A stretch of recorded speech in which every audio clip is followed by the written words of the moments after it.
जय हिंद साथियों। स्वागत है आप सभी का फुल पत्ती वाली रिवीजन क्लास में।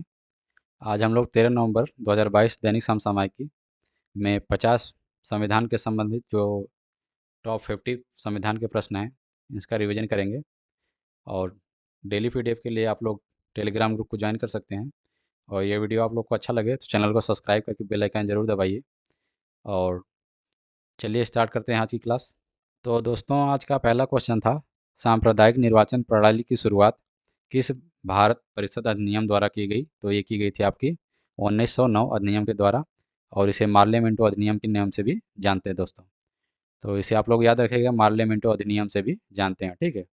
आज का सेकंड क्वेश्चन था दोस्तों, प्रांत में द्वैध शासन की शुरुआत किस भारत शासन अधिनियम के द्वारा की गई? तो ये की गई थी आपका 1919 भारत शासन अधिनियम के द्वारा। और इसका अन्य नाम था दोस्तों मोंटेग्यू चेम्सफोर्ड अधिनियम, ठीक है। असहयोग आंदोलन के समय भारत के वायसराय कौन थे दोस्तों? तो ये आपके थे मोंटेग्यू चेम्सफोर्ड, ठीक है। द्वैध शासन की प्रणाली कब समाप्त हुई दोस्तों? तो 1935 के अधिनियम से द्वैध शासन की प्रणाली समाप्त हो गई थी। और केंद्र में द्वैध शासन की शुरुआत दोस्तों 1935 के अधिनियम से होती है। थर्ड क्वेश्चन देखते हैं दोस्तों, स्वतंत्र भारत के विधि आयोग के प्रथम अध्यक्ष कौन थे? तो ये थे MC सीतलवाड़ दोस्तों, ठीक है, 1995 में, ठीक है। और विधि आयोग के वर्तमान अध्यक्ष कौन है? तो ये हैं आपके ऋतुराज अवस्थी, ठीक है। विधि आयोग की स्थापना दोस्तों 1834 में। और इसके गवर्नर जनरल विलियम बेंटिक थे, ठीक है। यहाँ आप लोग लिख लीजिए विलियम बेंटिक, ठीक है। और मैकाले की अध्यक्षता में पहला विधि आयोग बनाया गया था, ठीक है।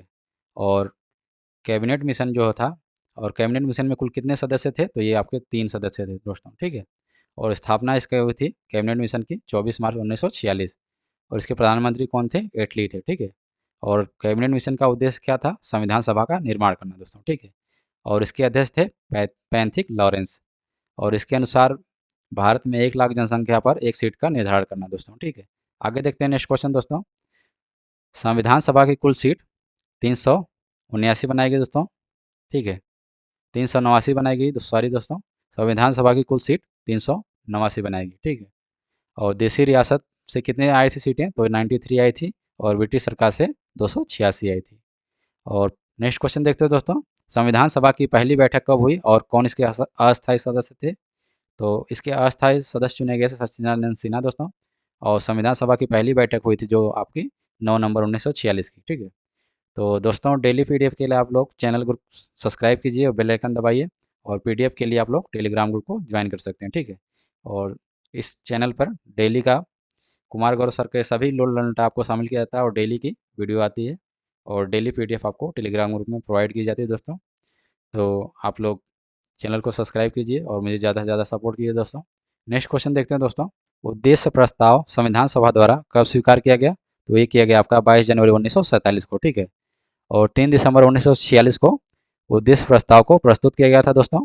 और 22 जुलाई 1947 को राष्ट्रीय ध्वज को स्वीकार किया गया था दोस्तों।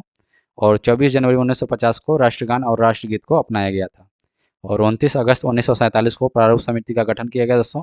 और प्रारूप समिति के अध्यक्ष आपके कौन थे? तो ये थे आपके डॉक्टर भीमराव अंबेडकर, ठीक है। नेक्स्ट क्वेश्चन देखते हैं दोस्तों, राष्ट्रीय ध्वज और राष्ट्रीय गान को कब अपनाया गया? तो ये अपनाया गया आपका 22 जुलाई 1947 को, ठीक है।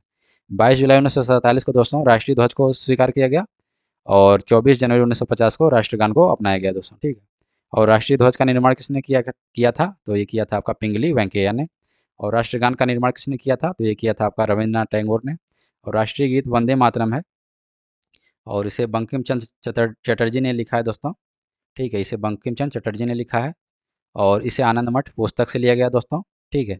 आगे देखते हैं नेक्स्ट क्वेश्चन दोस्तों, प्रारूप समिति का गठन कब किया गया और उसमें कुल कितने सदस्य थे? तो प्रारूप समिति का गठन दोस्तों 29 अगस्त 1947 को हुआ। इसमें कुल 7 सदस्य थे दोस्तों, एक अध्यक्ष और 6 उसके सदस्य थे दोस्तों, ठीक है। 9 क्वेश्चन देखते हैं दोस्तों, DPSP समवर्ती सूची संविधान संशोधन तथा मौलिक कर्तव्य किस देश से ग्रहण किए गए हैं? तो DPSP यानी भारत के नीति निर्देशक सिद्धांत दोस्तों, राज्य के नीति निर्देशक सिद्धांत, ये भाग 4 में है और अनुच्छेद 36 से 51 है। और DPSP दोस्तों आयरलैंड से लिया गया है, ठीक है। आगे देखते हैं, समवर्ती सूची दोस्तों ऑस्ट्रेलिया से लिया गया है। और संविधान संशोधन जो है दक्षिण अफ्रीका से लिया गया दोस्तों। और यह भाग 20 में इसका उल्लेख है और अनुच्छेद 368 में उल्लेख है इसका, ठीक है। और मौलिक कर्तव्य दोस्तों संविधान के भाग 4 में है। और इसे सरदार स्वर्ण सिंह की समिति की सिफारिश पर इसे दोस्तों जोड़ा गया संविधान में। और इसे 42वां संविधान संशोधन 1976 में जोड़ा गया दोस्तों। और 10 मूल कर्तव्य जोड़े गए थे दोस्तों। और 11वां मूल कर्तव्य 86वां संविधान संशोधन सन 2002 के द्वारा जोड़ा गया। मौलिक कर्तव्य दोस्तों सोवियत संघ रूस से लिया गया दोस्तों, और इसका उल्लेख अनुच्छेद 51A में है। ठीक है, नेक्स्ट क्वेश्चन देखते हैं दोस्तों। वर्तमान संविधान में कुल कितनी अनुसूचियां हैं? तो ये आपकी अनुसूचियों की संख्या 12 है। और मूल संविधान में अनुसूचियों की संख्या दोस्तों 8 थी। और 9th जो 9 नंबर की अनुसूची थी दोस्तों, इसे पहले संविधान संशोधन 1951 के द्वारा जोड़ा गया। और 10वीं अनुसूची दोस्तों दल बदल से रोकने के लिए है, और इसे 52वां संविधान संशोधन के द्वारा जोड़ा गया दोस्तों। आगे देखते हैं 11वीं अनुसूची दोस्तों पंचायती राज से संबंधित है, और इसे 73वें संविधान संशोधन के द्वारा 1992 में जोड़ा गया। आगे दोस्तों देखते हैं दोस्तों 12वीं अनुसूची नगर पालिका से संबंधित है, और इसे 74वें संविधान संशोधन के द्वारा जोड़ा गया दोस्तों। आगे देखते हैं नेक्स्ट क्वेश्चन। प्रस्तावना संविधान का भाग है और इसमें संशोधन हो सकता है, यह कथन सर्वोच्च न्यायालय ने किस विवाद में आया? ठीक है, सर्वोच्च न्यायालय में किस विवाद में कहा गया दोस्तों? ये कहा गया आपका केशवानंद भारती केस 24 अप्रैल 1973। ठीक है, आगे देखते हैं दोस्तों। प्रस्तावना में संशोधन दोस्तों 42वां संविधान संशोधन 1976 के द्वारा किया गया, और इसमें 3 शब्द जोड़े गए दोस्तों। पहला था समाजवाद, दूसरा पंथ निरपेक्षता, और तीसरा था अखंडता। ठीक है, और संविधान के संरक्षक किसे कहा जाता है? तो केशवानंद भारती को कहा जाता है दोस्तों। आगे देखते हैं नेक्स्ट क्वेश्चन। स्वतंत्र भारत के पहले मंत्रिमंडल में किस महिला को शामिल किया गया दोस्तों? तो ये किया गया था राजकुमारी अमृता कौर को। और यह कौन सी मंत्री थी? तो ये थे राजकुमारी अमृता कौर, स्वास्थ्य मंत्री। ठीक है, और भारत के पहले गृह मंत्री कौन थे? तो ये आपके थे सरदार वल्लभ भाई पटेल दोस्तों। और पहले भारतीय गवर्नर जनरल कौन थे? तो राजगोपालाचारी थे दोस्तों। और पहले विधि मंत्री डॉक्टर भीमराव अंबेडकर। और पहले शिक्षा मंत्री मौलाना अबुल कलाम आजाद दोस्तों। पहले रेल मंत्री जॉन मथाई। और पहले वित्त मंत्री थे षणमुखम सेठी। और पहले रक्षा मंत्री दोस्तों सरदार बलदेव सिंह। और पहले खाद्य और कृषि मंत्री डॉक्टर राजेंद्र प्रसाद दोस्तों। नेक्स्ट क्वेश्चन देखते हैं दोस्तों। किस मिशन को जो महात्मा गांधी ने पोस्ट डेटेड चेक कहा था दोस्तों? तो ये कहा था आपका कृषि मिशन को। और कृषि मिशन कब आया था? तो 1942 में आया था। नेक्स्ट क्वेश्चन देखते हैं दोस्तों। संविधान सभा में शामिल एकमात्र मुस्लिम महिला कौन थी? तो ये थी आपकी बेगम एजाज रसूल। ठीक है, नेक्स्ट क्वेश्चन देखते हैं। कौन कौन से अनुच्छेद केवल भारतीय नागरिकों के लिए हैं? तो ये आपके 15 नंबर, 16, 19, 29 और 30। ये अनुच्छेद जो है 5 अनुच्छेद केवल भारतीय नागरिकों के लिए दोस्तों। आगे देखते हैं नेक्स्ट क्वेश्चन दोस्तों। लोकसभा राज्यसभा सदस्य और राष्ट्रपति और उपराष्ट्रपति बनने के लिए न्यूनतम आयु कितनी होनी चाहिए? तो ये होनी चाहिए आपकी लोकसभा के लिए 25 वर्ष, राज्यसभा के लिए 30 वर्ष, और राष्ट्रपति के लिए 35 वर्ष, और उपराष्ट्रपति 35 वर्ष। राष्ट्रपति और उपराष्ट्रपति दोस्तों ये दोनों 35 वर्ष। ठीक है, मतदान करने की आयु, नेक्स्ट क्वेश्चन है, मतदान करने की आयु 21 वर्ष से घटाकर 18 वर्ष की गई दोस्तों। तो ये किस संविधान संशोधन के द्वारा की गई? तो ये की गई थी आपके 61वां संविधान संशोधन 1989। ठीक है, आगे देखते हैं दोस्तों नेक्स्ट क्वेश्चन। निःशुल्क विधिक सहायता संविधान के किस अनुच्छेद में है? तो ये आपका अनुच्छेद 39A में। और 42वां संविधान संशोधन दोस्तों 1976 के द्वारा से जोड़ा गया। आगे देखते हैं नेक्स्ट क्वेश्चन दोस्तों। राष्ट्रपति के निर्वाचक मंडल में संसद के मनोनीत सदस्य शामिल होते हैं या नहीं? तो इसका आंसर है नहीं होते हैं। ठीक है, उपराष्ट्रपति के निर्वाचक मंडल में दोस्तों ये शामिल होते हैं। मनोनीत सदस्य जो होते हैं उपराष्ट्रपति के निर्वाचक मंडल में शामिल होते हैं, और राष्ट्रपति वाले में नहीं होते हैं। ठीक है, नेक्स्ट क्वेश्चन देखते हैं दोस्तों। धन विधेयक पर संयुक्त बैठक हो सकती है या नहीं? तो धन विधेयक पर संयुक्त बैठक नहीं होती है। ठीक है, और धन विधेयक का उल्लेख अनुच्छेद 110 में है, और संयुक्त बैठक अनुच्छेद 108 में। और संयुक्त बैठक का दोस्तों अध्यक्ष कौन है? तो ये आपका लोकसभा अध्यक्ष होता है दोस्तों। और संयुक्त बैठक बुलाने का कार्य दोस्तों राष्ट्रपति करता है, और संविधान संशोधन के ऊपर संयुक्त बैठक नहीं होती है। ठीक है, आगे देखते हैं नेक्स्ट क्वेश्चन दोस्तों। संविधान के किस अनुच्छेद के अनुसार उपराष्ट्रपति राज्यसभा का पदेन सभापति होता है? तो ये होता है अनुच्छेद 64 के अनुसार उपराष्ट्रपति राज्यसभा का पदेन सभापति होता है दोस्तों। ठीक है, अनुच्छेद 63 के अनुसार भारत का एक उपराष्ट्रपति होगा दोस्तों, और वर्तमान में उपराष्ट्रपति जगदीप धनखड़ है दोस्तों। क्रम के हिसाब से ये 16वें क्रम के है दोस्तों, और व्यक्ति के हिसाब से 14वें क्रम के। ठीक है, नेक्स्ट क्वेश्चन देखते हैं। भारत के वर्तमान महान्यायवादी कौन है? तो ये आपके हैं आर वेंकट रमणी। अनुच्छेद 46 में जो महान्यायवादी का उल्लेख है दोस्तों, और राष्ट्रपति के यह प्रसाद पर्यंत कार्य करता है महान्यायवादी जो होता है। और भारत के पहले महान्यायवादी दोस्तों MC शीतलवाड़ थे। ठीक है, नेक्स्ट क्वेश्चन देखते हैं दोस्तों। सर्वोच्च न्यायालय किस अनुच्छेद के अनुसार अभिलेख न्यायालय है? तो ये आपका अनुच्छेद 129। ठीक है, नेक्स्ट क्वेश्चन देखते हैं। राष्ट्रीय अनुसूची जनजाति आयोग संविधान के किस अनुच्छेद में है इसका उल्लेख? तो अनुच्छेद 338 में। ठीक है, नेक्स्ट क्वेश्चन। संघ की राजभाषा का उल्लेख संविधान के किस अनुच्छेद में है? तो ये आपका अनुच्छेद 343। ठीक है, नेक्स्ट क्वेश्चन देखते हैं। छठवीं अनुसूची में कौन कौन से 4 राज्यों के जनजातीय क्षेत्रों को जनजातीय क्षेत्रों के शासन के बारे में उल्लेख किया गया था दोस्तों। तो ये 4 राज्य हैं आपके असम, त्रिपुरा, मेघालय और मिजोरम। ठीक है, नेक्स्ट क्वेश्चन देखते हैं। संपत्ति के अधिकार को किस संविधान संशोधन के द्वारा मौलिक अधिकारों की श्रेणी से बाहर किया गया?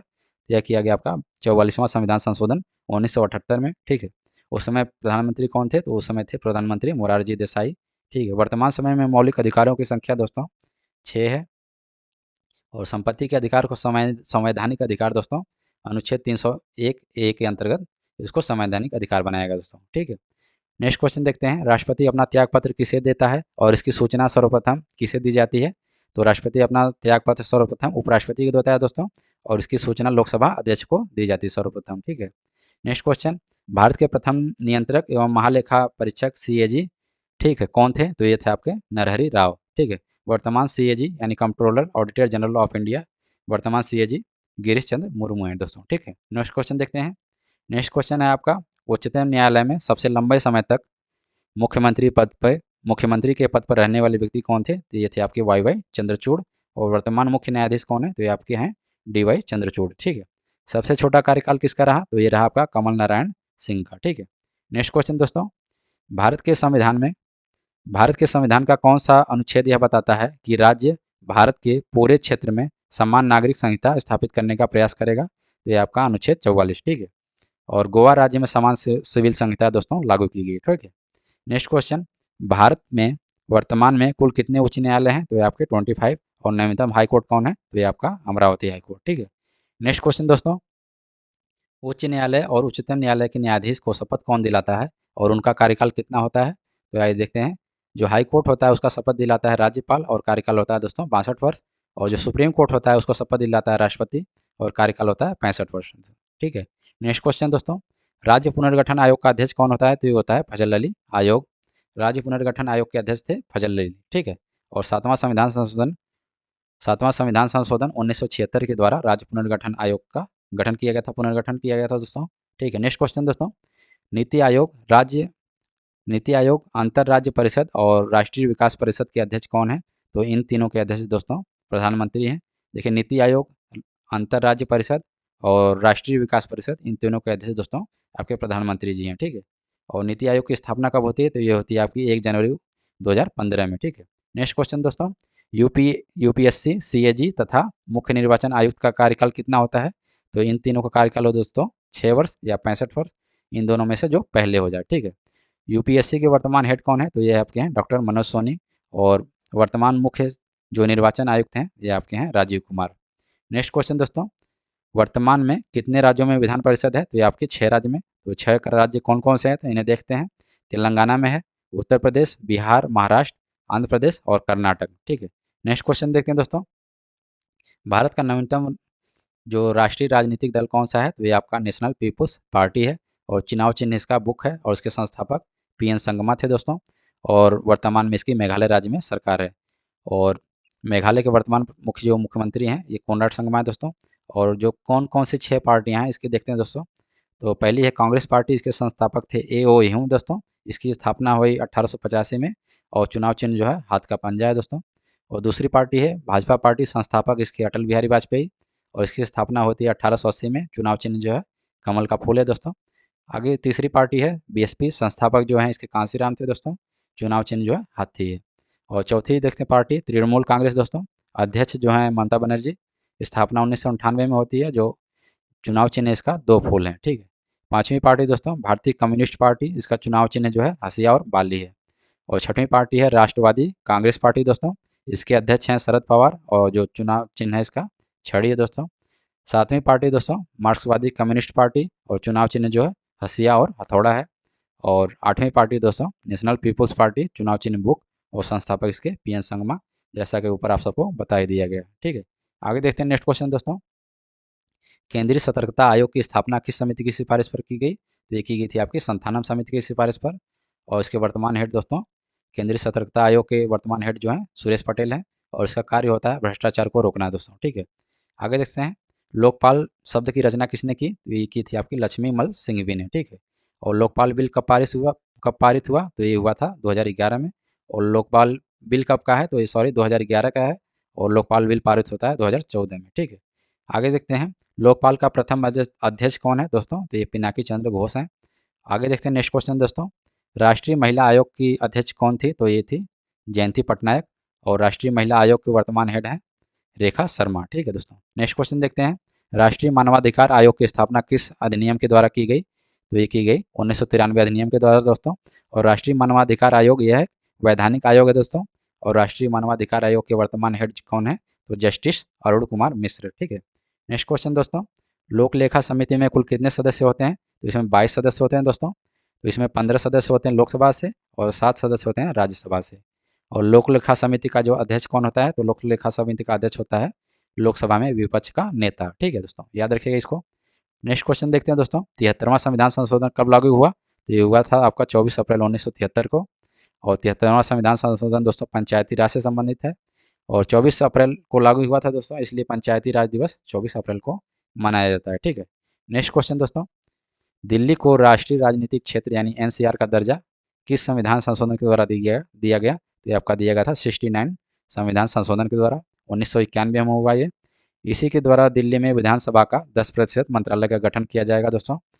आगे देखते हैं दोस्तों, नेक्स्ट क्वेश्चन, मंत्रिपरिषद के आकार का निर्णय किस संविधान संशोधन के द्वारा किया गया था, तो ये किया गया था आपका 91 संविधान संशोधन के द्वारा। और यह संविधान संशोधन 2003 में हुआ था। ठीक है दोस्तों, इस संविधान संशोधन के द्वारा लोकसभा का 15% मंत्रालय का गठन होगा। ठीक है, नेक्स्ट क्वेश्चन देखते हैं दोस्तों, राष्ट्रीय आपात के समय कौन से दो मौलिक अधिकार प्रभावित नहीं होंगे, तो ये होंगे आपके अनुच्छेद 20 और अनुच्छेद 21। ठीक है, ये दो मौलिक अधिकार जो हैं आपके प्रभावित नहीं होंगे। अनुच्छेद 20 के अंदर दोस्तों गिरफ्तारी का अधिकार और अनुच्छेद 21 के अंदर दोस्तों जीने का अधिकार। ठीक है, और राष्ट्रीय आपात अनुच्छेद 352 में इसका उल्लेख है दोस्तों। और राष्ट्रीय आपात अब तक 3 बार लागू हो चुका है। पहली बार कब लगा था, तो भारत चाइना युद्ध के समय 1962 में दोस्तों। और दूसरी बार भारत पाकिस्तान युद्ध 1971 के समय। और तीसरी बार आंतरिक अशांति के कारण 1975 में। आंतरिक अशांति के स्थान पर दोस्तों सशस्त्र विद्रोह को राष्ट्रीय आपात के रूप में शामिल किया गया है। ठीक है, नेक्स्ट क्वेश्चन देखते हैं दोस्तों, आर्थिक रूप से कमजोर वर्ग ईडब्ल्यूएस के लिए 10% आरक्षण किस संविधान संशोधन के द्वारा किया गया है, तो ये किया गया था आपका 103वां संविधान संशोधन सन 2019। ठीक है, नेक्स्ट क्वेश्चन दोस्तों, नेपाली मणिपुरी कोंकणी को किस संविधान संशोधन के द्वारा 8वीं अनुसूची में जोड़ा गया, तो ये जोड़ा गया था आपका 71वां संविधान संशोधन। इसके द्वारा नेपाली मणिपुरी कोंकणी को जोड़ा गया दोस्तों। और 21वां संविधान संशोधन के द्वारा सिंधी भाषा को जोड़ा गया।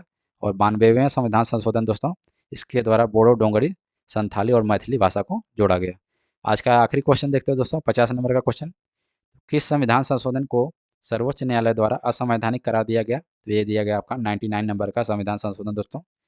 और इसके अनुसार राष्ट्रीय न्यायिक जो नियुक्ति आयोग की स्थापना की गई थी, इसको असंवैधानिक करार दिया गया दोस्तों। तो ये था दोस्तों कुमार गौरव सर के द्वारा कराए गए संविधान से संबंधित जो 50 टॉप क्वेश्चन थे, जो आपकी एसएससी जीडी के लिए महत्वपूर्ण साबित हो सकते हैं और किसी भी कॉम्पिटिटिव एग्जाम के लिए महत्वपूर्ण साबित होंगे दोस्तों। तो इस चैनल को सब्सक्राइब करके बेल आइकन जरूर दबाइए और डेली पीडीएफ और क्लास के लिए टेलीग्राम ग्रुप को ज्वाइन कीजिए दोस्तों। मिलते हैं आपसे नेक्स्ट वीडियो में, तब तक के लिए थैंक यू।